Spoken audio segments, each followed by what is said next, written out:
I want to say to my babies that your mama loves you so much. Across 9 emotional days, I can't even describe what I'm going through. I mean, my heart is just, it just aches so bad. Susan Smith betrayed America. Whoever has them, I pray every day that you're taking care of them. Hundreds search for her maroon Mazda, which she claimed was carjacked by a black man. All he ever told me was, shut up or I'll kill you. He said, don't say anything else. Her 2 small boys crying in the back seat. They were screaming, hollering, crying. It's hard to imagine that the car had just vanished. In an era before things went viral, the case went viral. I wish somebody could turn up something. People from coast to coast clung to their televisions, praying for the safe return of little Alex and Michael. But I want these babies home. We love them. We miss them. With each plea and home video, Susan knew all along that her children sat at the bottom of John D. Long Lake, strapped in their car seats. Yet lies flowed from her lips like tears down the nation's cheeks. To whoever has my children, that they please bring them home. Heading into a second week, frustrations grew, along with mounting questions. Susan's story was not consistent, and she was failing lie detector tests. Time is of the essence here. The sheriff, who was also her godfather, took her to a church to pray. And on the 9th day, she confessed. Susan Smith has been arrested and will be charged with 2 counts of murder in connection with the deaths of her children. The longest funeral procession in Union County history followed. The boy's father, Susan's estranged husband, barely able to stand. She has a family that loves her very much, and it's just hard to hear, even though I think they knew that this was going to come. At her trial the next summer, David Smith stood extra tall when a jury chose a life sentence over death. I've been dreading this 6 months. And now, 30 years later, he plans to take to his feet again, pleading his boy's case for justice. I'm not gonna let what happened to them be in vain. I'll never stop fighting for their justice. And which is keeping her in prison where she belongs.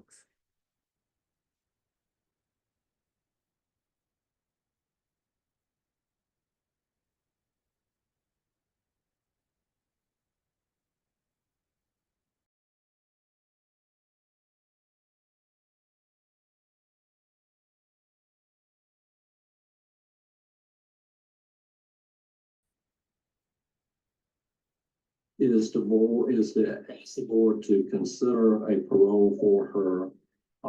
So maybe she can make something positive out of a horrific situation.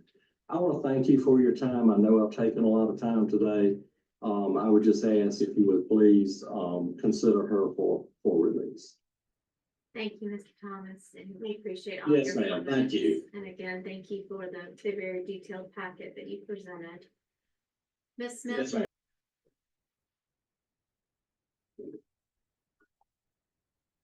First of all, I want to say how very sorry I am.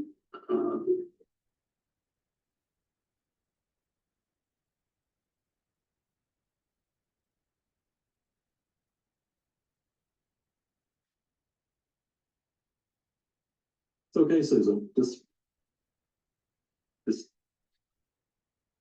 Just talk with us.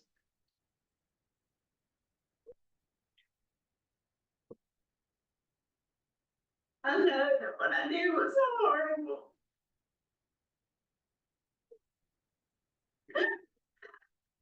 Yeah.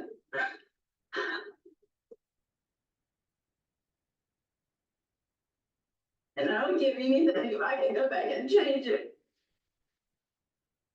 And I love Michael and Alex with all my heart.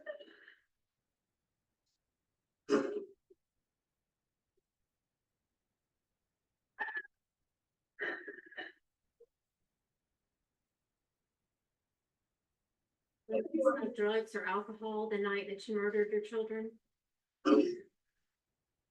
No, ma'am, I was not. Your attorney talked about working with mental health. Is that helpful to you?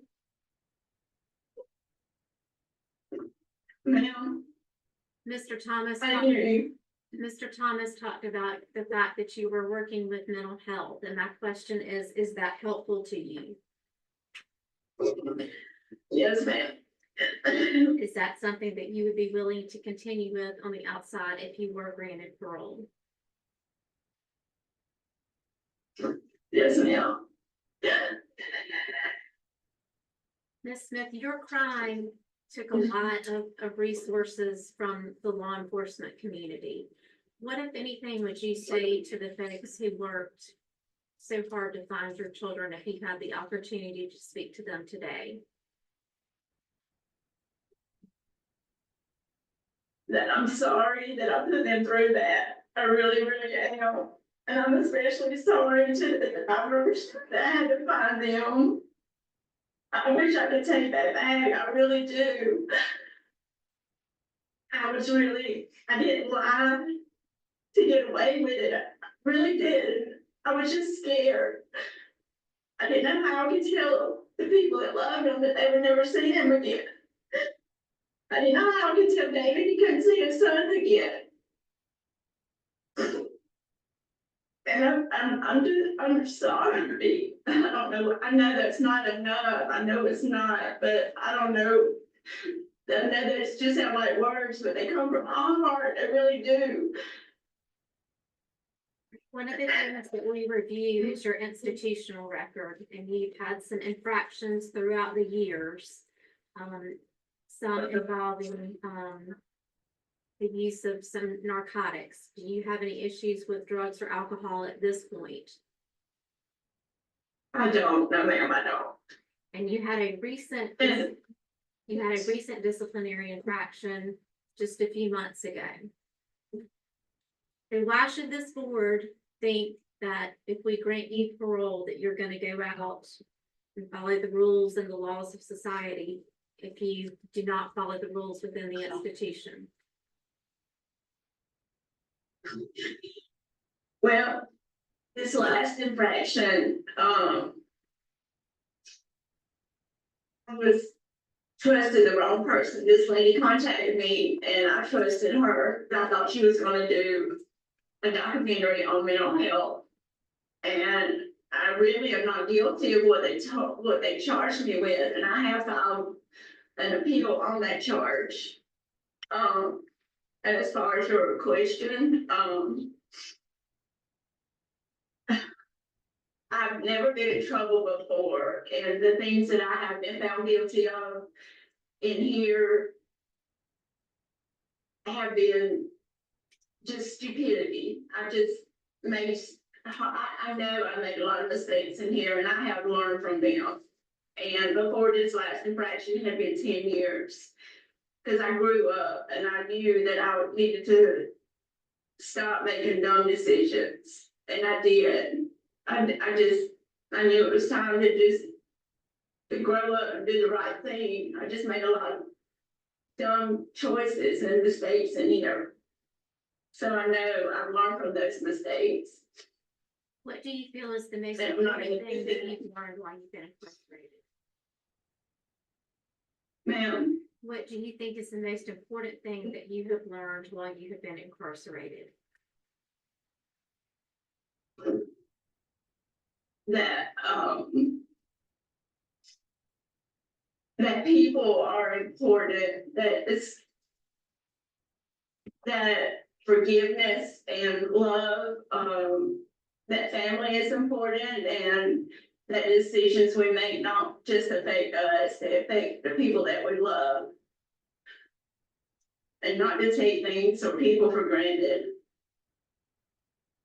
Is there anything else that you would like to tell us today that wasn't in your packet or that has not already been said? I would just like to say that I am a Christian and God is a big part of my life, and I know He has forgiven me. And it is by His grace and mercy that And I have a lot of faith and I live by that every day.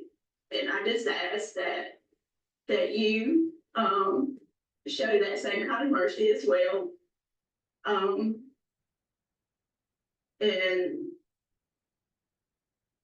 I guess, yeah, that's it. Thank you. Are there any other questions Okay, thank from you. the board?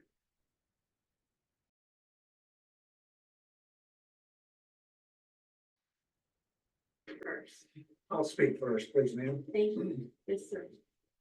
So I'm Tommy Pope. I was the 16th Circuit Solicitor, and this was a death penalty case. And the reason it was a death penalty case, the solicitor has that discretion, but the reason it was a death penalty case, the facts and circumstances, and I just felt strongly that had the black man with the toboggan committed the crime, people would expect a death penalty. If David Smith had committed the crime, people would expect the death penalty. And I thought it was very important that the betrayal that Susan Smith showed, that she be treated the same. We knew it was going to be difficult. We knew there was a likelihood of not achieving the death penalty. But I think it's important to note the jury at the time actually asked, what did life mean? And you may be aware, but in that time, life did not mean life. Life became life in 96. We tried the case in 95. So the jury was asked, and the judge was required to instruct the jury that you take life and death in its plain and usual meaning. Carrying that forward, the jury showed her mercy. The jury gave her a life sentence. But one of the jurors, or more of the jurors, after the fact, and speaking to the media, said that they believed the life sentence was the greater punishment because they believed that Susan should have to reflect on what she did to Michael and Alex, that she should have to spend the rest of her life thinking about what she'd done. The two fallacies in that logic that the jury could not have known are, number one, obviously we're here today, so life did not mean life. Number two, and you have it before you, Susan's conduct from the day she rolled the kids in the lake, the defense claimed a botched suicide, but she was able to save herself. She was able to blame a black guy. She wasn't wet. She wasn't injured when she runs to the house and concocts this story. Susan has always focused on Susan. I will believe to the end of my time that Susan made a horrible, horrible choice to choose a man over her family. I said the boys were in the car, her wedding gown was in the car, her wedding album was in the car. She thought in a nice package she could roll that away. If she could have put David in the car, he would have been there too. In a nice package, she could roll that away and start this new life with this other man. And she led everyone on, including David, for 9 horrible days. And so as you look at her conduct in prison, whether it was a relationship with guards, the social media, the attention, the conduct recently with the publisher, Susan, she's got people outside. I'm sure you've heard from them that want to take care of her. Susan has always focused on what's best for Susan. And so the evidence that you have before you, I think, tells clearly that she has not focused on Michael and Alex. She only has and continues to focus on herself. And so on behalf of this family, on behalf of justice and the justice for this case, it's not about her behavior or what she would do with getting out, but I know one of your criteria is the nature of the crime and whether the punishment is there. And I would submit for the crime she committed, the action she committed, that punishment has not been achieved yet. And so I would ask you to deny parole. Now, thank you for your time.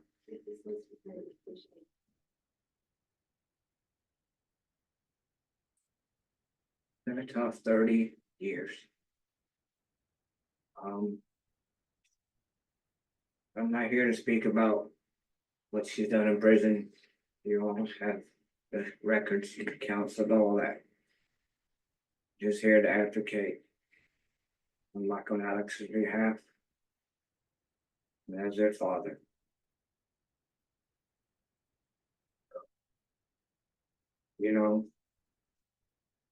God gives us free choice. And she made free choice that night to end her life. This wasn't a tragic mistake. Wasn't something that she didn't mean to do. She purposely meant to end her life. Never have felt any remorse from her for it. She never expressed any to me. I never seen it on paper. No,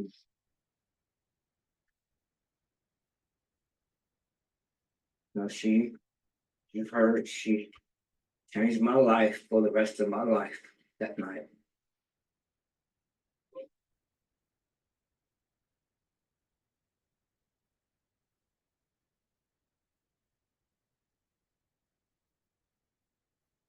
Some for the better, some for the worse, but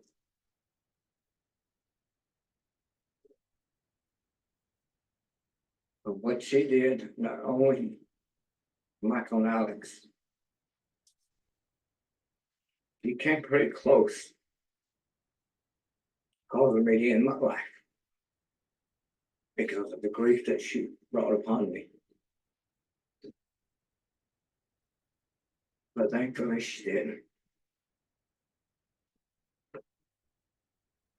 I understand back in 95, that through the state's law, life in prison meant 30 years to life. And now that's different, but at that time, that's what counts. I understand that.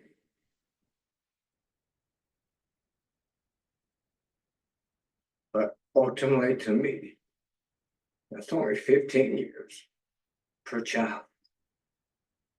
Her own children. It's just not enough.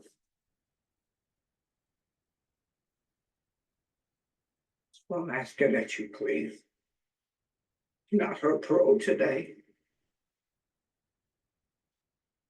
and hopefully in the future, but specifically today,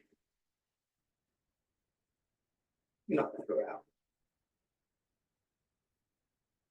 I miss them very much, and I love them very much. I will be here every 2 years going forward to ensure that your death doesn't go in vain. Thank you. Thank you so much, Mr. Smith. Again, please know how very, very sorry this board is to all of you for all the pain that this crime caused you. But we sincerely appreciate you all being here with us today. Thank you very much. And thank you for the reminder with the picture of Alex and Michael. They were beautiful children.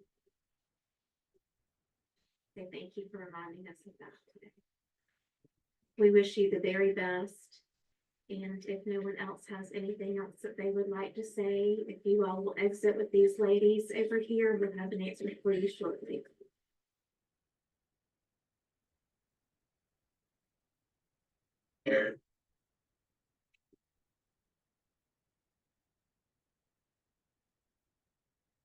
As a reminder, Mrs. Mary did recuse herself. Ms. Susan Smith is denied parole. The vote is unanimous, numbers 1 and 6. Thank you.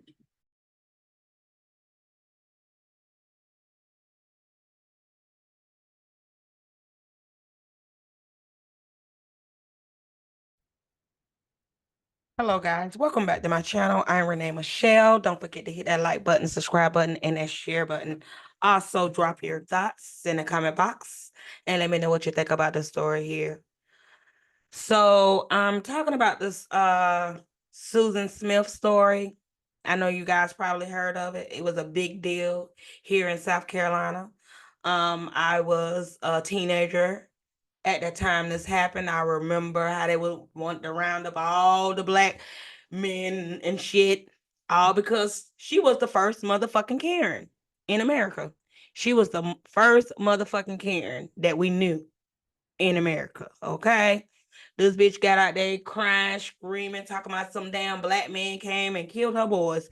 Now, everybody in the black community know damn well that ain't happened, because who the fuck hijack a car and keep the kids in? They may do that shit today, but back then, that ain't what you did. You put them little motherfuckers on the side of the road and you keep it moving, okay?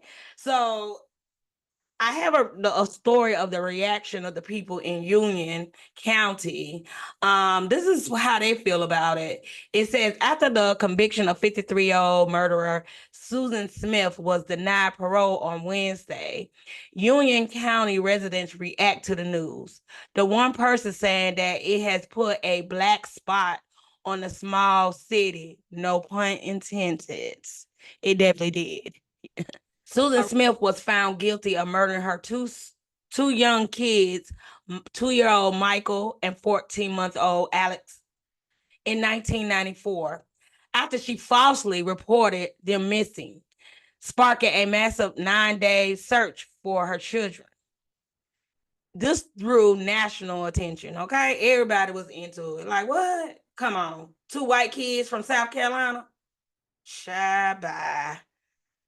I don't think she shown herself remorseful as she should be. Of course she didn't. She didn't give a fuck about them damn kids. She wanted some dick and money.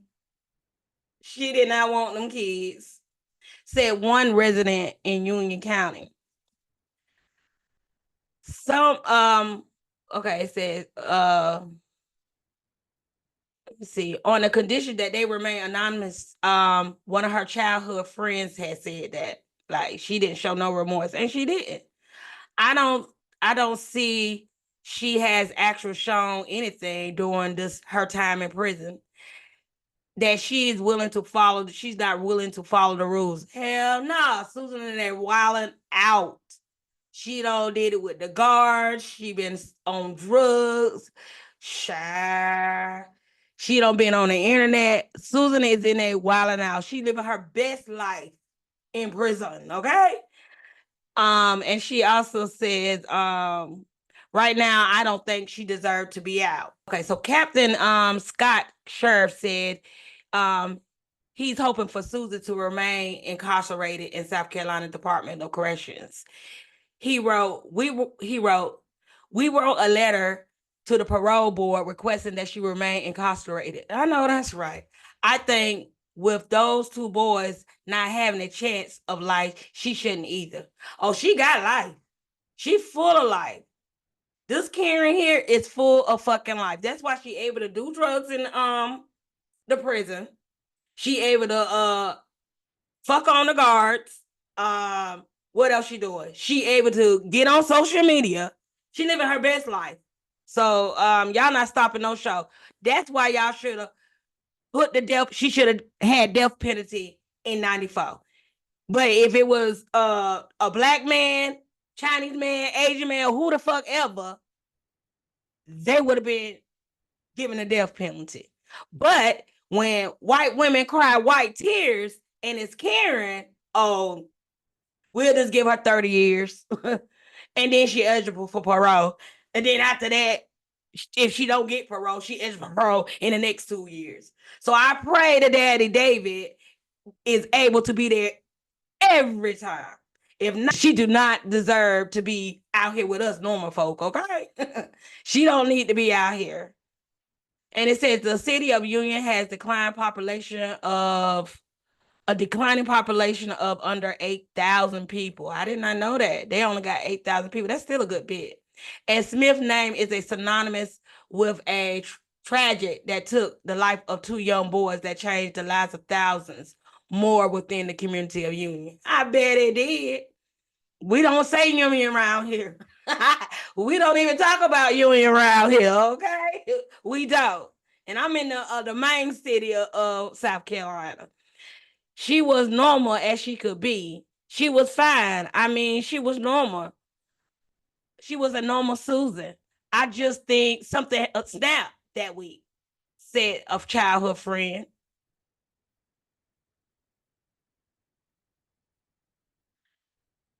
That friend described the Smith they knew from decades ago as a very nice, very friendly, and always outgoing. That same childhood friend said that Smith, currently sentenced to spend the rest of her life behind bars, isn't the same person in her memories. Oh no, she definitely a whole new person, especially being up in prison as long as she have. The old Susan, y'all will never see again, okay? That one is dead. She died the night she put them boys into that river. That's when she died. She lost her soul. She lost everything. And she really thought she was going to get away with it, you know? If it was probably maybe the 80s or the 70s, she probably would have. And some black man that was probably special needs or on dope, he would have went down for it, okay? So that's all I'm saying. I'm dead ass. They believe just because Smith committed several crimes, it doesn't mean Smith can't one day find her way back home to Union, just not anytime soon. Maybe later on she should be paroled. Bitch, you lying. She ain't never getting out. I'ma write them motherfuckers and tell them not to let her out. Okay? She hasn't exactly been a model prisoner, so I don't really see where the remorse is there. Although I'm not saying it's not there. As a mom, I can feel that pain as well as anybody else. Girl, boss, this bitch ain't got a lick of sympathy, empathy for nobody else but Susan. Susan don't think about nobody but herself, okay? David was a non-motherfucking factor, and those kids was a non-motherfucking factor. If she could have got on that white dick, rich dick, that's what she was trying to do. It was all about fucking Susan. And it still is to this day. They say Smith will be eligible for parole again in 2026. And that's not too far away. So I played the video of the dad emotional speech because I really wanted us to see that. This man is still in pain, okay? This man is still dealing, okay? I feel like we need to see stuff like that. You know, we need to see some type of emotion. So I just want to bring that to you guys. Don't forget to hit that like button, subscribe button, and that share button. Also, drop your thoughts in the comment box and let me know what you think about the story here. Bye.